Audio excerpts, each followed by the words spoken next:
Hello दोस्तों, कैसे हो आप सभी। आज मैं आपके लिए कहानी लेकर आई हूँ, सासू माँ और नई बहू के मायके वाली।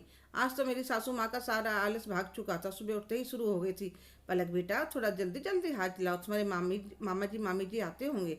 जब मेरी सासू माँ के पीछे से कोई आने वाला होता तब तो उनके सुर ही बदल जाते थे। मैंने उनसे पूछा, मम्मी जी खाने में क्या बनाऊँ।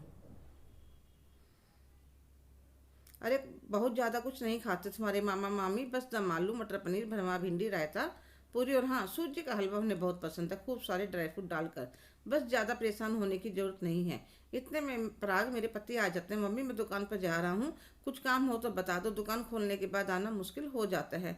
अरे ना बेटा, तुम्हें पता है तुम्हारे मामा मामी ज़्यादा तो खाते नहीं, पर खाली चाय देना अच्छा नहीं लगता, तो ऐसा करना थोड़े से गुलाब जामुन समोसे ढोकला और प्याज की कचौड़ी ले आना, और एक कोल्ड ड्रिंक भी ले आना। हाँ बस इतना ही। कभी कभी मुझे सासू माँ की बातों पर हंसी भी आ जाती थी। अभी मेरी शादी को 6 महीने ही हुए थे, इसलिए अपना काम चुपचाप करती रहती थी।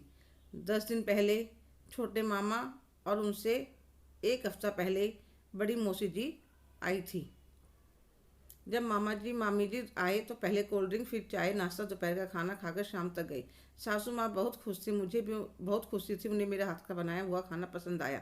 कुछ दिनों बाद मेरे छोटे भाई और बहन का फ़ोन आया, दीदी आपकी बहुत याद आ रही है, मिलने आ जाएं। तो मैंने कहा यह भी कोई पूछने की बात है, जब मन करे तब आ जाया करो। तो वह कहने लगे दीदी संडे को आएंगे। मैंने मेरी सासू माँ को बताया तो वह बोली तो कुछ नहीं, पर उनका मूड सा खराब हो गया। संडे को तो इनकी छुट्टी होती है, तो यह बाजार में जाकर नाश्ता ले आए और मैं खाने की तैयारी में लग गई। तो मेरी सासू माँ पूछने लगी क्या बना रही है बहू। मैंने कहा मम्मी जी मेरे भाई को छोले भटूरे बहुत पसंद है, इसलिए वही बना रही हूँ। तो भी वह कहने लगी हद करती हो बहू, जब छोले भटूरे बना रही थी तो नाश्ता मंगवाने की क्या जरूरत थी। मम्मी जी यह तो दोपहर के खाने के लिए बनाए हैं, थोड़ा घर बसाना सीखो बहू। तो मुझे भी गुस्सा आ गया, मेरे मुंह से ना चाहते हुए भी निकल गया, मम्मी जी जब मामा जी आते हैं तब तक तो आपको ये बचत वाली बातें याद नहीं रहती। तो वह गुस्से में आग बबला हो जाते हुए कहने लगी यह उनकी बहन का घर है, जब मेरे भाई का जो जी करेगा जब आएगा।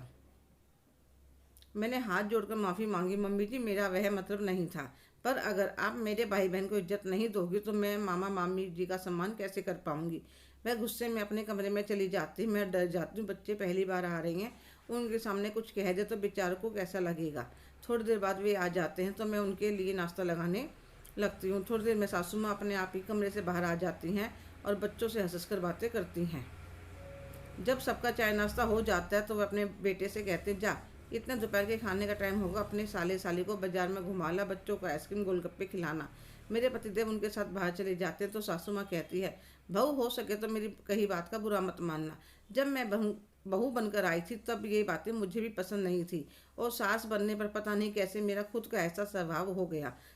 अब सबके भाई बहनों का एक जैसा सम्मान होगा, तो मैं अपनी सासू माँ के गले लग जाती हूँ। हेलो दोस्तों, कैसे हो आप सभी। आज की कहानी आपको कैसी लगी कमेंट करके ज़रूर बताइएगा। अगर आप मेरे चैनल पर नए हैं तो लाइक शेयर सब्सक्राइब करना ना भूलें। धन्यवाद।